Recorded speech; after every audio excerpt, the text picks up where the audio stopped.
네, 안녕하십니까. 한국사 능력 검정 시험 고급 이론 강의를 진행하고 있습니다.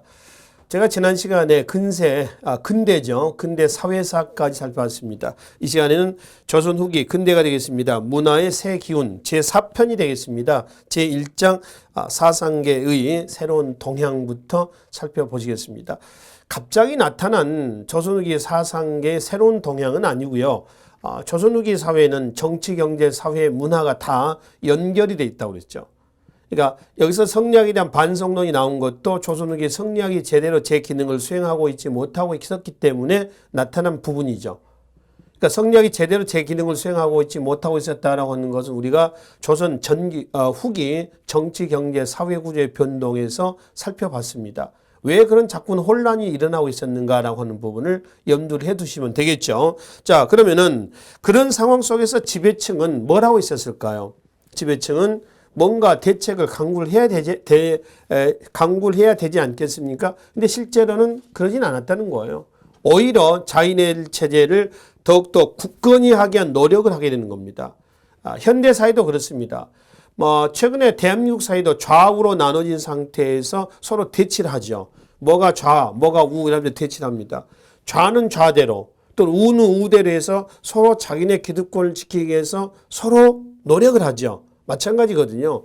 성리학적 질서를 유지하기 위해서 당시 지배층들도 뭔가에 고민을 하고 노력을 했었을 겁니다. 그게 이 단원의 내용이 되겠습니다. 자, 그래서 성리학의 교주와 경향이 나타난 것은 자꾸 반성리학적인 그래서 예언사상, 미륵사상 또는 앞으로 살펴볼 동학 또는 앞에서 봤던 동학이라든가 천주교 또는 앞으로 볼 양명학이라든가 실학 이런 다양한 반성리학적인 사상들이 드러나면서 당시 성리학은 어떻게 대처를 해야 되겠냐 이거거든요.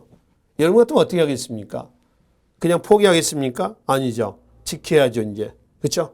그러니까 극우가 되는 이런 양상이 나오는 거죠. 그게 이 단원의 내용이 되겠습니다. 그래서 성리학의 교주와 경향에서 바로 첫 번째 나와 있는 뭔가요? 호락 논쟁이 바로 요 대목이다라고 보시면 되겠습니다. 호락 논쟁이라고 하는 것은 호파와 낙파 간의 논쟁이거든요. 자, 여기 한번 보십시다. 사림이 말이죠. 사림이 선조 때에 뭐로 나뉘냐면은 동인과 뭐로 나뉘나요? 서인으로 나눠졌죠. 물론 다 성리학자입니다. 성리학자인데 그 중에 우리야말로 정통 성리학자다. 정통 성리학자를 자처하는 사람들이 누구냐? 그럼 누구? 서인입니다. 물론 그 동인은 성리학자가 아닙니까? 아니죠. 자칭하고 있는 사람이 서인이다라고 하는 거죠. 자, 요 서인이 다시 또 노론과 소론으로 나눠졌죠. 언제 나눠졌나요? 숙종대 경신한국 이후에 나눠졌잖아. 그치? 경신한국 이후에 소론과 노론 나눠졌는데 이 소론의 윤증, 노론의 송시가 됐습니다. 중에서 노론손 중에서 우리야말로 정통 성리학자다라고 자처했던 사람 누구예요? 송시열의 노론이죠. 노론입니다. 그러니까 젊은 윤증과 늙은 송시열이었습니다. 스승과 제자의 관계였죠. 자, 그리고 이제 그 노론이 지금 여기 노론이 조선 후기 사회가 어수선했을 때에 노론 내에서도 사상 논쟁이 나옵니다. 그게 우리가 지금 여기서 살펴볼 호파와 낙파 간의 논쟁이에요. 이걸 호락 논쟁이라고 합니다. 호는 기호 지방. 기호. 어디죠? 충청도. 그 다음에 낙은 서울의 낙산입니다. 서울의 낙타산이라고 그래서요. 대학로 뒤쪽이에요. 그러니까 아마 그냥 종로구하고 성북구의 경계가 되는 산일걸요. 낙타산이라고 그래서요. 서울에서 야경을 보기 좋은 아주 좋은 곳이고요. 또 우리가 그 카메라 사진 찍을 때 야경 사진 찍을 때 가장 좋은 곳 중에 하나가 또 여기입니다. 서울의 대표적인 데이트 코스 5대 데이트 코스가 있다고 그러는데요. 그 중에 한 곳이라고 그래요. 서울의 그 동성고등학교 쪽에서 동대문 쪽으로 이렇게 낙타 등 모양으로 되어 있습니다. 아주 잘 만들어 있어요. 정원이. 그리고 이제 해질녘에 니엇니엇 거릴 때에 대학로 쪽에서 네온산이라든가 등불이 하나 둘씩 올라올 때 그때가 아주 가장 좋은 모습이 되겠습니다. 바로 그 낙산 밑에서 살았던 낙파. 그러니까 도시적 분위기에 산 사람들이죠. 꼭 성리학만 고집하는 게 아닙니다. 성리학을 토대로 하면서도 다른 외래 사상도 접하고 또 도시적인 분위기에서 살았던 이런 사람이다라고 보시면 됩니다. 물론 그 당시 도시라고 그래서 지금 도시하고는 구분이 안 되죠. 비교 안 되죠. 요즘에 얘기한다면 시골 면단이라든가 뭐 아주 그런 정도. 그게 옛날엔 도시였으니까.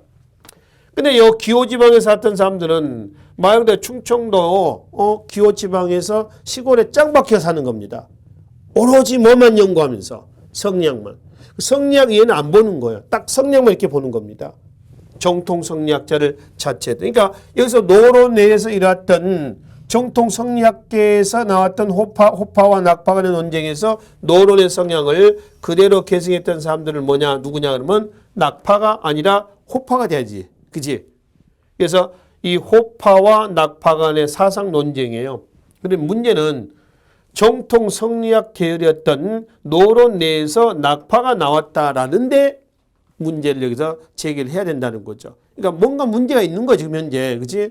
성리학이라는 틀 내에서 뭔가 문제가 있는 겁니다. 자, 그러면 여기서 호파와 낙파는 어떤 주장을 했었느냐라고 하는 거죠. 호파는 인성과 물성, 인물성, 이론을 주장합니다.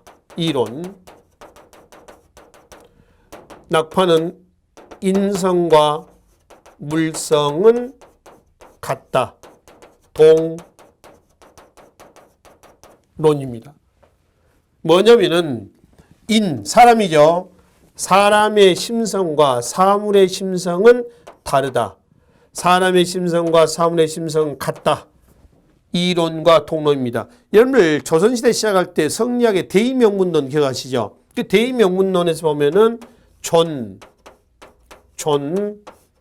화, 양, 이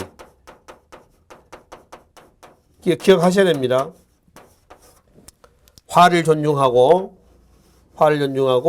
화가 아니면 다 뭘로? 이단 음사로 규정한다고 했죠. 이라고 해서 배척하는 거. 이걸 존화양이라고 그랬죠. 기억나시죠? 그러니까 화와 이를 극과 극으로 보는 이런 시각입니다. 이게 이론이에요, 이론. 그러니까 인이 뭐냐면은 화라고 생각하시면 되고요. 물은 이라고 생각하시면 됩니다. 인과 물은, 즉 화와 이는 같다 다르다 배척해야 한다는 거지. 근데 얘네들은 뭐 다를 게 뭐가 있느냐? 그거나 이거나 똑같지 않냐 이거예요. 그러니까 우리가 호란 이후에 보면은 효종대 때 어영청을 중심으로 전개했던 뭐가 있었어요? 북벌론, 청정벌론, 북벌론. 그리고 이거는 북학론의 이론적 기반이 됐죠. 북벌은 청을 정벌하자라고 하는 겁니다. 왜? 청은 오랑캐니까. 근데 얘네들은 안 그래요. 오랑캐지만은 이런 것 있지 않느냐. 그러니까 이런 것 우리가 받아 먹자라고 하는 겁니다. 학이죠, 학. 벌이 학으로, 북벌이 북학으로 변질되게 된, 바뀌어지게 되는데 영향을 준 사상은 뭐냐 그러면 호락 논쟁에서 낙파의 영향을 받아서 벌에서 학으로 바뀌게 되는 거죠. 이 북학론은 청의 학문을 무조건 받아들이자라고 하는 것보다는 이런 것만 받아들이자. 취사 선택하자는 겁니다. 이게 북학론이죠. 그럼 이 북학론이 나중에 실학에서 우리가 이제 다음 장에서 볼 중상실학으로 갑니다. 중상실학자들은 부국강병 민생안정을 위해서 청의 학문을 받아들이자라고 주장을 하죠. 그래서 북학파가 형성이 됩니다. 그러니까 이 북학이나 여기서 얘기하는 북학이나 같은 거예요. 똑같은 의미가 된다. 그리고 이 중상실학이 나중에 한 말이 어디로 갑니까? 개화사상으로 가죠. 우리나라 개화사상의 개화의 목표는 무조건 서양의 것을 다 받아들이자라고 하는 것이 아니라 괜찮은 건 괜찮은 것만 받아들이자. 기본적인 것은 우리 것을 지키고 서양의 기술만 받아들이자. 뭐라고 그러죠? 동도서퀴. 그러니까 동도서퀴는 취사 선택하자는 거거든요. 이 동도서퀴나 북학이나 요 북학이나 다 같은 맥락이라는 걸 알 수가 있죠. 한편 개화사상의 반대말은 뭐예요? 위정척사 사상입니다. 그 위정척사 사상은 여기에서 나오는 거죠. 바른 걸 지키고 척사, 그릇된 것을 뭐한다? 배척한다. 그래서 뭐라고 그래요? 위정척사. 라고 얘기하는 거죠. 그렇죠? 그러니까 조나 양리 사상이 19세기 때 뭘로 간다고 그랬어요? 위정착사 사상으로 간다고 그랬지. 기억나시죠? 14세기 말에는 대외 정책이 이 정책이 배원 친명, 인조 반정 이후에 인조 때 17세기 초에는 뭘로? 친명 배금. 잘못된 외교 정책이라고 그랬지. 19세기는 뭘로? 위정척사라고 쓰고 읽을 때는 존화양이 이렇게 읽는다고 그랬습니다. 기억나시죠? 자, 그 다음에 이 개화사상과 이정척사 사상은 성리학의 사상 논쟁에서 보면은 이황의 주리와 이에 뭐가 있었어요? 주기가 있었잖아요. 그죠? 주리 철학이 나중에 어디로 간다고 그러니? 위정척사 사상으로 간다고 그랬죠. 주기 철학은 어디로 가나요? 개화 사상으로 갑니다. 주기는 개화뿐만 아니라 또 어디에도 영향을 주냐 했더니 바로 앞 시간에 우리가 정리했던 어디에도 동학 사상에도 영향을 주죠. 동학에도 영향을 줍니다. 그러니까 개화나 동학이나 현실 개혁적인 겁니다. 뜯어 고치려고 했던 현실 개혁적인 사상이다라고 하는 거죠. 이게 지금 현재 조선 후기 성리학의 사상 논쟁입니다. 자, 요는 왜 정통 성리학자라고 자처했던 노론 내에서 삐딱선을 타고 있는 낙파가 나왔냐는 얘기입니다. 뭔가 문제가 있는 거죠. 예를 들어서 정치권에서 보수 정당에서 개혁을 주장하다가 안 되니까 뛰쳐나와서 신당을 창당하는 이런 성향이라고 보시면 됩니다. 누가? 낙파가. 그렇죠? 낙파가. 그러니까 이건 성리학이 지금 뭔가 문제가 있다. 조선의 사회가 뭔가 문제가 있지 않느냐라고 하는 것을 보여주는 그러한 역설적인 대목이 되겠습니다. 그러면은 호락 논쟁이 나왔을 때 호파는 여러분이 호파고 제가 낙파예요. 제가 자꾸 반발해서 떨어져 나가는 겁니다. 그럼 여러분들 어떻게 하겠습니까? 그럼 나가라 그러겠지. 그렇지? 그래놓고 뒷짐지고 있겠습니까? 그건 아닐 거예요. 그래놓고 얘네들의 방어벽을 또 철통같이 또 칠 거예요. 그래서 다시는 빠져나가지 못하도록 또 다시는 이 틀에 대해서 도전하지 못하도록 철벽 방어막을 칠 거란 얘기입니다. 우리가 흔히 얘기하는 교재에서 얘기하는 성리학의 절대화. 어떻게 절대하겠다? 존화 양의로 절대하겠다. 자, 조금 쉽게 얘기한다면은 모든 경제적 관계는 지주 중심으로, 모든 사회적 관계는 주인 중심으로, 모든 사회적 관계는 양반 중심으로, 그렇죠? 이런 체제. 또 모든 사상적인 측면에서는 성리학 중심으로 이렇게 해서 똘똘 묶을 거예요. 지주 아니면 전호, 주인 아니면 종, 양반 아니면 상민, 성리학이 아니면 이단음사 이런 식으로 해서 이분법으로 나눌 거란 얘기입니다. 그러겠죠. 그래야지 지네들 체제를 지켜나가거든요. 기득권층들 항상 그렇게 해서 자기네 체제를 지키려고 노력을 하는 겁니다. 똘똘 뭉치는 거죠. 그게 1%건 2%건 마찬가지입니다. 예나 지금이나 동서고금을 막론하고 똑같은 내용이다라고 보시면 되겠습니다. 자꾸 그러니까 이제 거기에 들고 일어나는 거 아니겠습니까? 이제 대놓고 비판하는 겁니다. 바로 밑에 한번 보십시다. 성리학 비판론자들이 등장합니다. 대표적으로 누가 있어요? 16세기 말에 정여립, 17세기의 윤유나 박세당 등이 바로 여기에 해당이 됩니다. 그 정여립 얘기는 천하 공물 하사 비군이라고 했습니다. 천하 공물 하사 비군이라는 건 무슨 뜻이냐면은 천하는 공물이다. 개인의 사유물이 아니다. 이씨께 아니다. 이씨 왕조 것이 조선 이씨 왕조 것이 아니다라고 하는 겁니다. 천하는 공물이다. 하사 비군. 누구를 섬기던 왕이 아니냐 이거예요. 조선 왕조를 대놓고 비판합니다. 왕조를 비판하는 거죠. 가만두겠습니까? 그래서 이제 정여립이 16세기 말에 천하 공물 하사 비군을 제창하면서 대동계라고 하는 비밀 결사를 조직을 해서 모욕을 준비하는 겁니다. 들통이 났습니다. 관군에 쫓깁니다. 그러다가 자결을 해버리게 되는 거죠. 그렇죠? 자, 그렇게 해서 이후에 정여립 사건, 이 정여립 사건이라면은 기억을 하시나 모르겠습니다만은 여기 한번 봅시다. 선조 때예요, 선조 때. 지금 현재가 선조 때 2조 전랑직 문제로 전랑직 문제로 사림이 동인과 서인으로 나누지 않습니까? 기억하시죠? 동인에서 서인이 선조 때 처음에 집권 여당은 동인입니다. 동인에서 서인으로 넘어오게 된 계기가 된 사건이 뭐였었어요? 기축옥사입니다. 1589년에 기축옥사. 기축옥사다. 정렬이 모반 사건이라고 그랬죠. 기억하시죠? 이때 이 이후에 전라도 지방은 반향, 그러니까 반역의 지역으로 찍혀요. 그 이후에 전라도 지역의 인사들이 중앙으로 진출하는데 상당히 애를 먹습니다. 이 지역적인 차별은 굉장하거든요. 우리가 앞 시간에 봤던 홍경래난 어디였어요? 평안도 아닙니까? 홍경래난의 경무는 꼭 보시라고 했습니다. 외우실 필요는 없지만은 거기에 보면은 고관 대작집의 일반 노비들도 평안도 사람들 보면 반드시 평안도 놈이란다. 이런 식으로 해서 하대한다는 얘기입니다. 그게 경문에 나와 있잖아요. 그러니까 지역적인 차별은 평안도뿐만 아니라 함경도도 마찬가지입니다. 이성계가 조선 건국한 이후에 함경도, 평안도 지역의 무사들을 대거 끌어안고 조선 건국에 동참했거든요. 근데 조선 건국한 이후에 지역적인 차별하는데 함경도, 평안도 지역의 무사들 전부 다 쳐요. 중앙 고관의 직을 안 줍니다.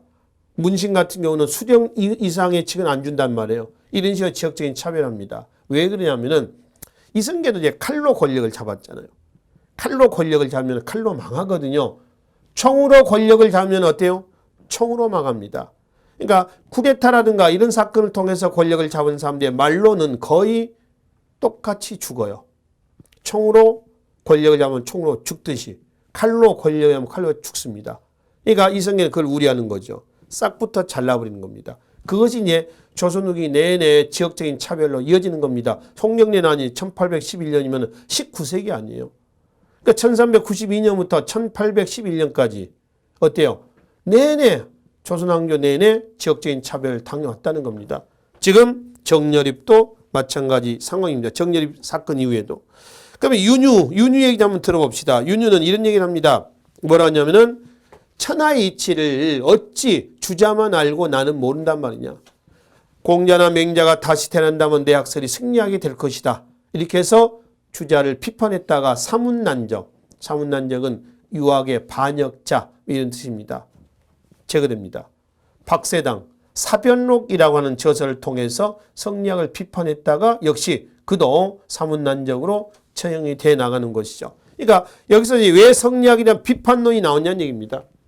얘네들이 너무 극우화되고 있다는 겁니다. 극우, 보수화되고 있다는 거죠. 그게 들고 일어나는 거죠. 또 이것만 나오는 건 아니죠. 중국에서 양명학이 또 수용이 돼요. 우리나라 유학은 거의 중국의 유학 아닙니까? 근데 양명학은 중국 명나라 후반 왕수인, 호가 양명에서 양명학이랍니다. 왕수인한 사람이 성리학에 대한 반성에서 실천성을 강조했던 양명학을 만드는 겁니다. 그러니까 우리가 보통 성리학은 명분을 강조합니다. 명분이라고 하는 것은 이 명분입니다. 그 이름에 따른 직분, 해야 할 일이 있다라고 하는 거죠. 성리학의 명분론에서 말씀드렸죠.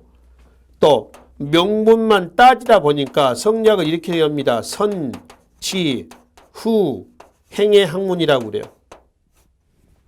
먼저 알고 그 알미 명분에 맞으면 나중에 행하고 명분에 맞지 않으면 행하지 않는다는 뜻이에요. 이걸 뭐라고 그래요? 성리학이라고 그래요. 그러니까 성리학은 오로지 명분에만 치중한다. 그래서 성리학을 또 이렇게도 얘기를 합니다. 뭐라고 있습니까? 허, 지, 학이다. 허, 껍데기만의 학문이다. 알맹이가 없다. 이게 성리학이에요.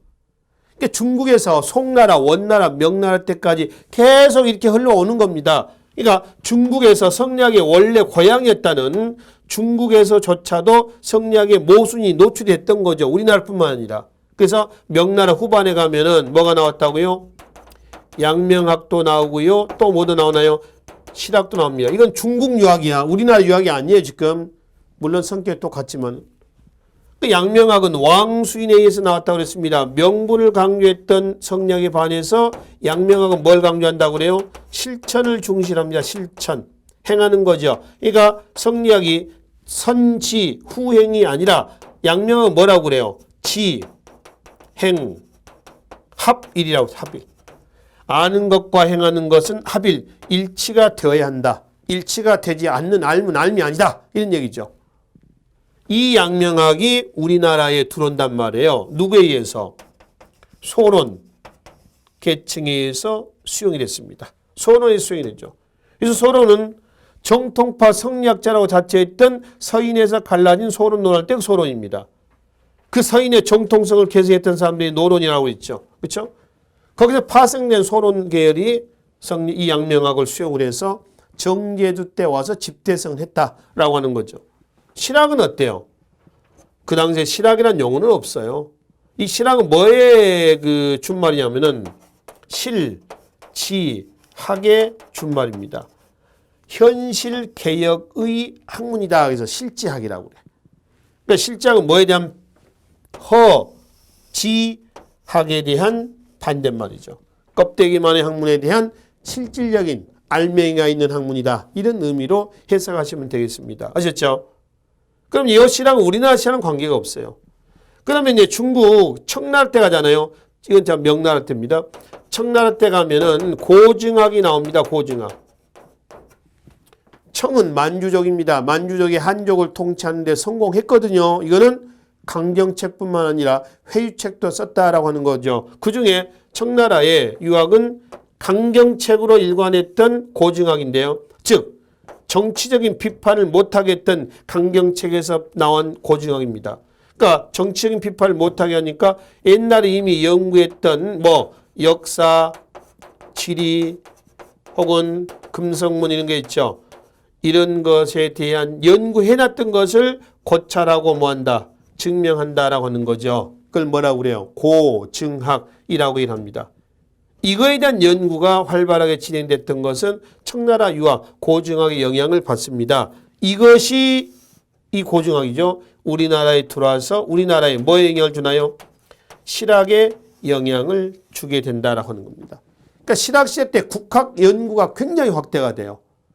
그걸 가지고 우리는 이제 민족주의적이다 실학을 이렇게 하죠. 그러니까 국학 연구를 하면은 뭐 국어, 국사 또는 뭐 역사, 지리, 금성문, 백과사전 이런 것들이 나옵니다. 이거는 청나라 고증학의 영향을 받았던 실학의 대표적인 한 장르였었어요. 그래서 이 고증학의 영향을 받았지 우리나라 실학은 명나라 실학의 영향을 받은 것은 아니다라고 하는 거죠. 자, 이게 중국의 유학사입니다. 그러면은 다시 우리나라 보겠습니다. 그 양명학이 중국에서도 성리학의 문제가 노출됐던 그 상황에서 나타나는 그 양명학이 우리나라에 들어온다 이겁니다. 보겠습니다. 교재. 중종 16년 1521년이죠. 양명학의 경전이 들어옵니다. 그 경전이 뭔가요? 전습록이라고 있죠. 이거 이황에서 한번 말씀을 드렸거든요. 그 전습록이 들어왔어.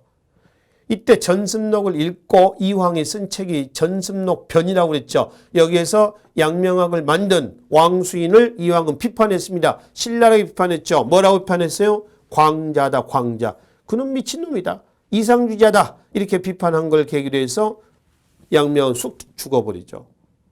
그럴 거 아니겠습니까? 성리학에 대가는 사람이 대놓고 양명학을 비판하는데 어느 누가 감히 양명학 연구하겠어요. 죽으려고 작정한 거지. 그래서 쑥 들어가. 자, 그 다음에 17세기 초 장유, 심흠, 최명길 얘네들이 그나마 양명학의 맥을 계승합니다. 그 중에 최명길 봐, 최명길. 여러분 호란 때 말이에요. 호란 때 정묘호란 이후에 형제관계를 맺죠. 그리고 병자호란 이후에 군신관계를 맺죠. 이때 군신관계를 맺기 전에 그러니까 병자호란 전에 청이 군신을 요구할 때 주화, 주전 이게 나눠지죠. 화의하자, 싸우자. 누구였죠? 최명길. 주전파에 누가 나왔었나요? 김상헌. 또 삼학사. 홍익한, 윤집, 오달재 등의 그 삼학사가 여기에 해당이 되는 거죠. 그죠? 그래서 최명길, 김상헌에게 주화파인데 주화파, 성리학을 토대로 하면서도 양명학을 수용했던 얘는 정통 성리학만을 추구했던 사람들이었었어요. 그죠? 그 최명길이에요. 실천성을 강조했던 양명학을 받아들였던 그 체명결입니다. 17세기 후반의 최석정, 18세기 초 정제두 체크하십시오. 이 정제두가 이제 강화도에서 이 양명학을 집대성했습니다. 그 경전이 있죠. 강화도에 가서 양명학을 집대성했던 존언, 만물, 일체설, 이것이 여기에 해당이 되겠습니다. 그렇죠? 위에 그 강학파의 계보를 보면 그렇게 넘어가는 거죠. 자, 강화도에서 왜 연구하느냐면 원래는 경기도에서 연구하다가 성리학 계열에 의해서 박해를 받습니다. 강화도로 쫓겨가는 거예요.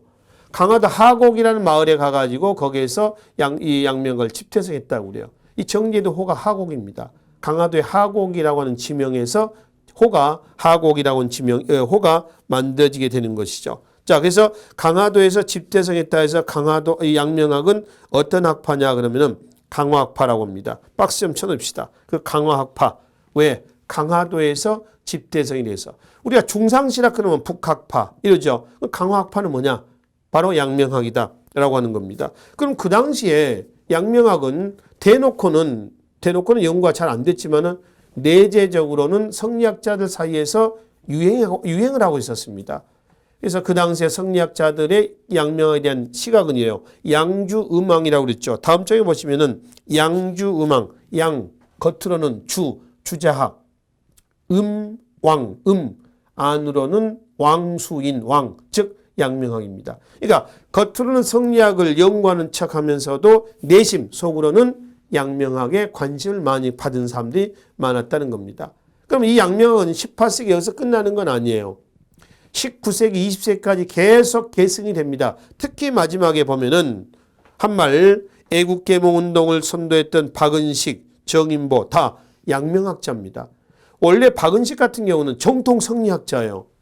그래서 성리학을 중심으로 해서 계속 평생을 연구했는데 열강의 침략 과정에서 성리학이 제대로 제 기능을 수행하고 있지 못하더라. 그래서 양명학으로 사상 전향을 하고요. 실천적인 기능이 미비한, 실천적인 기능이 약화가 된 성리학에 대한 반성을 하면서 양명학의 사상에 영향을 받아서 쓴 책이 하나 있죠. 유교 구신론이라는 책을 씁니다. 박은식입니다. 양명학적인 사상이 들어가 있습니다. 실천적인 기능을 강조하고 있는 책이 유교 구신론이다. 실천성이 결여가 된 성리학을 비판하면서 실천성이 가미가 된 양명학적 정신을 회복하자 이런 주장이 되겠죠. 그래서 박은식은 양명학자, 성리학을 수행하다가 연구하다가 그렇게 이제 사상 전향했던 사람 중에 하나가 되겠습니다. 자, 그리고 이제 양명학뿐만 아니라 실학도 마찬가지입니다. 이 실학은 청나라 밖으로는 고정의 영향을 받고 안으로는 성리학이 제대로 제 기능을 수행하지 못하면서 나타났던 실학입니다. 현실 개혁의 학문이다. 물론 그 당시에는 실학이라는 용어를 쓰지는 않습니다. 경세치용, 이용우생 이런 용어를 쓰는 거죠. 자, 그러면은 실학이 18세기 때 갑자기 짠 하고 나온 건 아니죠. 좀 거슬러 올라옵시다. 16세기 말로 한번 갑시다.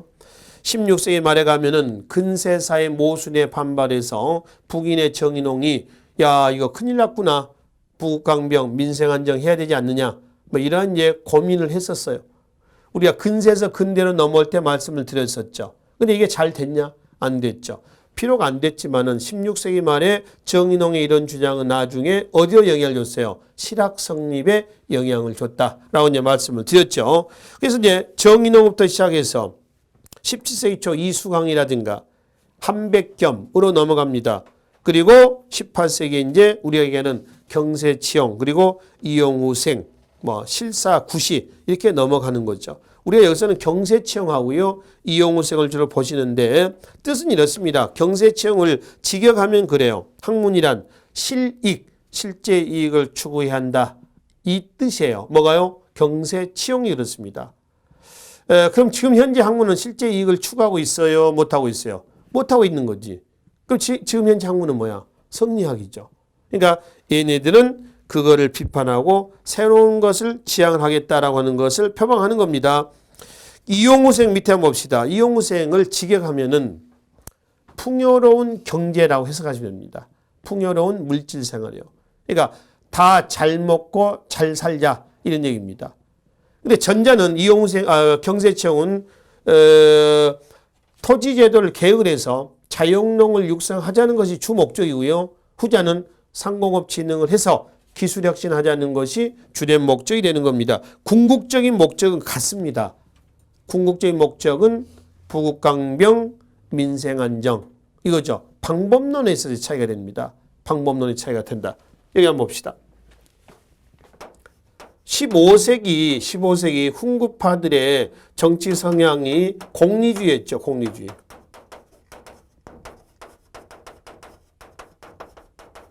부국강명 뭐예요? 민생 안정이란 말이에요. 16, 17세기 사림집권기 때는 공리주의가 아니라 왕도주의였습니다. 오로지 절이, 명분, 충절과 의리, 명분을 중시했었던 16, 17세기, 18세기 부국강병 민생안정이 계승이 된 건가요? 안 된가요? 안 된 거죠. 그래서 거기에 대한 이제 반성입니다. 반성. 여기에 대한 반성에서 실학자들은 부국강병 민생 안정하겠다는 거죠. 그래서 이것이 계승이 되지 않았으니까 이거를 다시 뭐 하자는 거예요? 이거를 부활하자는 겁니다. 그러니까 우리 실학을 뭐라고 했어요? 실학을 한국 문화사에 있어서 실학은 어느 시기다? 바로 르네상스 시기다. 재생, 부활, 부흥입니다. 그럼 뭐의 재생, 부활, 부흥이냐? 15세기 문화에 대한 재생이며 부활이며 부흥이다. 이렇죠. 그러니까 중농실학자건 중상실학자건 궁극적인 목적은 이거예요. 근데 방법론에서 차이는 있습니다. 중농실학자들은 우선 뭘 하자고 그랬죠? 토지제도를 개혁을 해서 자영농을 육성한 다음에 상공업 발달, 상공업 진흥이죠. 또 기술혁신, 기술혁신을 통한 부국강병 민생안정이고 중상실학자들은 우선 상공업을 진흥을 하고 기술혁신을 한 다음에 그 다음에 뭘 하자는 거예요? 토지제도를 개혁을 해서 자영농을 육성을 합시다. 그래서 이제 결국은 뭐 하자? 부국강병 민생안정 합시다. 이런 주장이에요. 아시겠죠? 그러니까 방법론에 있어서의 차이입니다. 결론은 같습니다. 아시겠죠? 이 중농실학자들은 남인들. 여기서 남인은 영남 남인도 있어요. 정통 성리학계열입니다. 이황계열이고 여기는 경기도 쪽의 남인입니다. 실학의 고향 경기도 남양주시. 그러면 거기에 정약용 다산 정약용의 생가도 있고 실학 박물관도 있어요. 거길 얘기합니다. 여긴 누구죠? 노론입니다. 그래서 노론인데 정통파 성리학자가 노론 아닌가요? 근데 노론 내에서 호락 논쟁이 있었죠. 그러면 호파 노론, 낙파 노론. 도시적 분위기에 살면서 성리학 이해에 다른 데에도 좀 빼꼼빼꼼했던 그 낙파 노론이 여기에 해당이 되겠습니다. 여기 이제 대표적인 유영원, 이익정약용, 여기 누가 나오죠? 유수원, 그리고 홍대용, 박지원, 박재가. 이게 이 사람들의 대표적인 성향, 대표적인 실학자들의 해당이 되겠다라고 하는 거죠. 아셨죠? 그래서 실학이 이제 중농실학과 중상실학자들의 주장 내용으로 이제 넘어가면 될 겁니다. 우선 내용을 보기 전에 실학의 성격을 먼저 보도록 하겠습니다. 맨 밑에 한번 봅시다. 실학의 3대 성격이죠.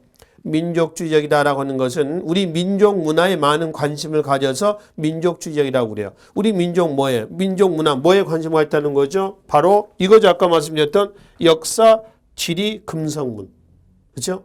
그걸 우리는 국학이라고 그래요. 그러니까 여러분들 교재에 한 서너 장 정도 뒤에 보면은 네 번째 챕터입니다. 국학 연구의 확대가 있습니다. 그거를 가지고 민족주의적이다 이렇게 하라고요. 두 번째 민본주의적이다라고 하죠. 피지배층의 권익대변에 노력했다. 그래서 민본주의적이라고 그래요. 그 다음에 마지막 근대지향적이다라고 했죠. 말 그대로 사회제도의 개혁이라든가 생산력 증대를 위한 정말 합리적인 주장들이 많이 나옵니다. 그래서 근대 지향적이다. 뭐를? 실학을. 이렇게 얘기를 한다는 거죠. 아셨죠? 그래서 실학의 3대 성격을 잃었습니다만은 밑에다가 메모 하나만 해봅시다. 하고 넘어가죠. 실학의 한계도 있습니다. 한계. 다 좋습니다. 근데 제야 지식인의 주장이었다. 그래서 정책에 반영이 됐다 안 됐다? 안 됐다. 제야 지식인의 주장으로서 정책에 반영이 안 됐다. 그럼 뭐냐? 아무것도 아니에요 사실은. 그냥 우리가 집에 가서 일기 쓰는 것 같습니다. 예를 들어서 집에 가서 일기를 씁니다. 오늘 정치 현상에 대해서 일을 썼습니다. 나 같으면 어떻게 하겠다. 이런 주장 내용이요. 이게 실학이었습니다. 그 일기장을 제가 죽을 때 말이요. 정리하지 않고 그냥 놔둔 거죠. 그래 한 200년 후에 후손들이 그걸 본 거예요. 그 후손들이 생각했을 때 야 나라는 사람은 200년 전 나라는 사람은 야 이런 주장도 했구나. 대단하다. 이렇게 배우고 있는 것이 이 실학이다. 이렇게 쉽게 이해하시면 돼요. 아시겠죠? 그러니까 실학이 나오고요. 양명학이 수용되고 했지만은 18세기 때 성리학에서 양명학으로 또 성리학 실학으로 사상 전환이 된 건 아닙니다. 이게 나왔지만은 도도한 조선 후기의 사상계 흐름은 여전히 성리학이었다. 이렇게 이해하시면 되겠죠. 아시겠죠? 그러나 별거 아니지만은 이 당시에 이런 생각을 했다라고 하는데 우리는 의의를 두는 겁니다. 이러한 사회 지도계층, 사회 지식인들이 있었기 때문에 조선 후기 사회가 한참 근대 사회로 엔진, 동력을 달아서 달려갈 수 있는 기반이 있었다라고 하는 겁니다. 자, 그러면 여기서 각 실학자들의 주장 내용들을 중농실학자부터 해서 정리를 좀 하도록 하겠습니다. 유용원부터 보겠습니다. 중농실학의 선구자입니다. 반개수록에 그의 이제 개혁 내용들이 들어가 있습니다. 이 사람은 평생을 관직 생활한 거 아니고요. 평생을 농촌에 묻혀 살았습니다. 그의 토지에도 개혁 방안 먼저 볼까요? 균전론이 있습니다. 실학자의 토지에도 개혁 방안에서 가장 급진적인 거라고 그래요. 왜냐하면 전부 몰수하자는 겁니다. 급진적이죠. 그리고 이제 유교적 신분관을 극복하지 못했다는 한계를 이 유영원한테 부여를 하거든요. 왜 그러냐면은 지금 토지 분배 내용을 보세요. 사, 농, 공, 상에 따라서 차등 분배하자고 그랬습니다. 토지를 일단 다 몰수한 다음에 국가가 신분에 따라서 차등 분배하자는 겁니다. 그러니까 실학자의 어떤 한계가 일정하게 내재가 되어 있죠. 그러니까 실학자라고 그래서 완전히 성리학적인 틀에서 벗어나겠다 이런 건 아닙니다. 체제 내적 개혁이지 체제 부정적 개혁자들은 아니에요. 아셨죠? 그러니까 유교적 신분관을 극복하지 못했다. 균전제에서의 얘기는 신분에 따라서 토지를 재분배한다. 이런 데서 확인해 볼 수 있다는 거죠. 두 번째 봐봐요. 양반 문벌제도, 과거제도, 유영원의 개혁 내용을 정리하고 있습니다. 노비제도의 모순을 비판하고 있죠. 그러니까 이 양반 문벌제도나 과거제도나 노비제도 자체를 부정하거나 비판한 건 아닙니다. 운영상에 있어서의 문제점을 지적하고 있는 거죠. 그 다음에 양역편통론. 이거 기억나시나요? 군역제도에서 군족수포제 폐단을 시정하기 위한 양역편통론이었어요. 잘 안 됐죠. 그러나 균역법으로 시행이 된 거죠. 양인이 물고 있는 군역을 변통 바꿔보자. 이걸 뭐라고 그래요? 양역 변통론 이렇게 얘기를 하는 거죠. 그래서 농병일치의 군사조직과 호포제 실시를 주장했습니다. 호포는 왜 상민만 무느냐? 매호마다 상민이건 양반이건 매호마다 포를 물리자 해서 호포제입니다. 그 다음에 교육제도에서 보시면은 사농일치의 교육제도를 취합니다. 사농일치. 조선의 교육제도의 원칙이 사농일치죠. 공부도 하고 농사도 짓는다라고 하는 뜻이에요. 사농일치입니다. 자, 그리고 이제 이익으로 하겠습니다. 이익은 밑에 내려와서 성호사설, 과구록 등의 젖을 남겼는데 그중에 성호사설은 각종 제도 개혁이라든가 또 앞으로의 개혁 방안에 대해서는 이른바 백과사전적 저서가 되겠습니다. 유영원의 균전제는 너무 급진적이다. 그래서 이제 비판하고요. 이 사람은 한전제를 주장합니다. 대토지 소유를 제한하자 해서 한전제를 주장하고 있죠. 매 호당 20개씩 주고 토지 매매할 수 없도록 하자. 그리고 요 토지는 영업전일 하자. 계속 경작해 먹게 하자라고 하는 것이죠. 이것이 이익의 한전론이 되겠습니다. 그다음에 육두론이라고 있습니다. 그 한자의 두자는 좀두자입니다. 좀두. 나라가 빈곤하고 농촌이 피폐한 것은 이 6가지 때문이다 해서 이걸 비판하고 있는 거죠. 그 다음에 화폐 유통에서 전황이라고 하는 거 기억나시죠? 전황. 화폐를 만들어내는데 유통이 안 되는 겁니다. 화폐가 없어서 유통이 안 된 게 아니라 만들어내는데도 불구하고 유통이 안 되는 현상을 전황이라고 그랬죠. 그 전황에 대해서 화폐를 폐지하자, 쓰지 말자. 폐전론을 제창했던 것이죠. 그 다음에 제도개혁에서 환곡의 폐단을 시정하게 한 사창제라든가 기타 내용들, 그게 이제 이익의 주장 내용입니다. 실학자들의 주장 내용은요, 각 실학자하고요, 그 주장 내용을 잘 매치만 좀 시켜 놓으세요. 아셨죠? 매치만. 그러니 실학의 집대성자에서 누군가요? 바로 정약용입니다. 신유밖에 연루가 돼가지고, 연루돼서 전라도 강진에서 18년간 유배 생활하면서 약 800여 권의, 500여 권의 저서를 썼다고 그래요. 이걸 이제 모아놓은 것이 여의당 전서예요. 여의당 전서입니다. 그 중에 대표적인 다산의 3부작, 그래서, 경세유표, 주로 중앙행정제도 개관입니다. 지방행정제도 개관의 목민심서, 형벌제도 개관의 흠음신서에서 다산의 3부작이에요. 탕론과 원목과 전론은 다산의 3논설이고요. 마과의 통은 종두법 연구서적이 되겠습니다. 토지제도에서는 유영훈의 균전제와 이익의 한전제를 비판합니다. 그리고 여전제를 주장합니다. 근데 여전제에 대한 대안으로 나온 것이 정전제예요. 여전제라고 하는 건 뭐냐면은, 여라고 하는 것은 도량형입니다. 단위거든요. 1여는 30가구입니다. 한 마을을 30가구로 만들자는 겁니다. 30가구로 만들어가지고 그 마을에 여의 우두머리 여장을 두고 매호마다 나와서 일한 것만큼 여장이 기록했다가 가을에 수확을 하죠. 그러면 수확을 하면은 노동량에 수확량 해가지고 비례해서 나누자는 겁니다. 이게 여전제예요. 그럼 이게 실시가 되려면은 조선 8도 전 지역을 행정구역 정비를 해야 됩니다. 30가구를 한 마을을. 어느 세월에 이거 하고 있겠어요? 인위적으로 30가구씩 딱딱 묶을 수가 있냐는 얘기지. 그래서 그거에 대한 대안으로 나온 것이 밑에 정전제입니다. 이 정전제는 중국 주나라의 봉건제도를 모방한 거죠. 토지를 우물정자로 나누고 가운데는 공전, 사이드에 있는 것은 사전.